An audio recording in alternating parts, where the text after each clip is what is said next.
ವೈಕುಂಠ ಲೋಕ ಮತ್ತು ಸ್ವರ್ಗಲೋಕ ಇವೆರಡೂ ಒಂದೇನಾ ಅಥವಾ ಬೇರೆ ಬೇರೆನಾ?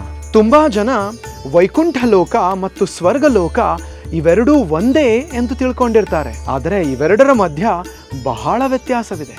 ಭಗವಂತನ ಸಂಪೂರ್ಣ ಸೃಷ್ಟಿಯಲ್ಲಿ ಈ ಭೌತಿಕ ಜಗತ್ತು ಕಾಲು ಭಾಗ ಮಾತ್ರ, ಉಳಿದ ಮುಕ್ಕಾಲು ಭಾಗ ಆಧ್ಯಾತ್ಮಿಕ ಜಗತ್ತು. ಭೌತಿಕ ಸೃಷ್ಟಿಯು ಸಾವಿರಾರು ಕೋಟಿ ಬ್ರಹ್ಮಾಂಡಗಳಿಂದ ಕೂಡಿದೆ. ಪ್ರತಿಯೊಂದು ಬ್ರಹ್ಮಾಂಡದಲ್ಲಿ ನೂರಾರು ಕೋಟಿ ಗ್ರಹಗಳಿದ್ದು ಅವುಗಳನ್ನು 14 ಲೋಕಗಳಲ್ಲಿ ವಿಂಗಡಿಸಲಾಗಿದೆ. ನಾವಿರುವುದು ಭೂಲೋಕದಲ್ಲಿ.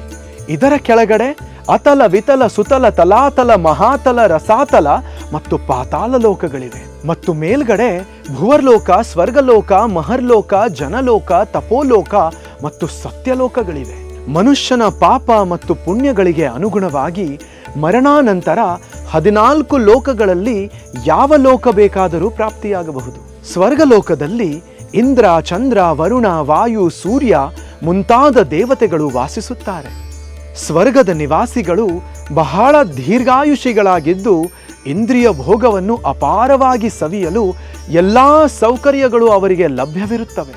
ಆದರೆ ತಮ್ಮ ಪುಣ್ಯ ಫಲಗಳು ಮುಗಿದ ಕೂಡಲೇ ಅವರು ಮತ್ತೆ ಭೂಮಿಯಲ್ಲಿ ಹುಟ್ಟಬೇಕಾಗುತ್ತದೆ.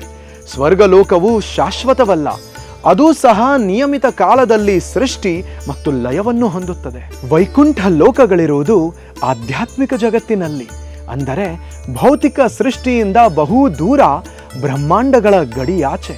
ಇದು ಭಗವಂತ ಶ್ರೀ ವಿಷ್ಣುವಿನ ದಿವ್ಯ ಹಾಗೂ ಶಾಶ್ವತ ಧಾಮ. ಮನುಷ್ಯ ಮೋಕ್ಷ ಪಡೆದ ನಂತರ ವೈಕುಂಠವನ್ನು ಸೇರುತ್ತಾನೆ.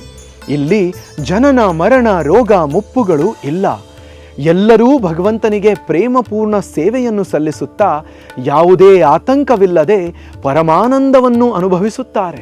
ವೈಕುಂಠದ ಒಡೆಯ ಶ್ರೀ ಮಹಾವಿಷ್ಣುವೇ ಶ್ರೀ ರಾಜಾದಿರಾಜ ಗೋವಿಂದನಾಗಿ ಬೆಂಗಳೂರಿನ ವಸಂತಪುರದ ಇಸ್ಕಾನ್ ವೈಕುಂಠಗಿರಿಯಲ್ಲಿ ವಿರಾಜಮಾನನಾಗಿದ್ದಾನೆ. ಪ್ರತಿ ವರ್ಷದಂತೆ ಈ ವರ್ಷವೂ ವೈಕುಂಠ ಏಕಾದಶಿಯು ವಿಜೃಂಭಣೆಯಿಂದ ನಡೆಯುತ್ತದೆ. ತಮ್ಮ ಕುಟುಂಬ ಮತ್ತು ಬಂಧು ಮಿತ್ರರೊಂದಿಗೆ ದೇವಸ್ಥಾನಕ್ಕೆ ಭೇಟಿ ನೀಡಿ ಭಗವಂತನ ಅನುಗ್ರಹಕ್ಕೆ ಪಾತ್ರರಾಗಿ.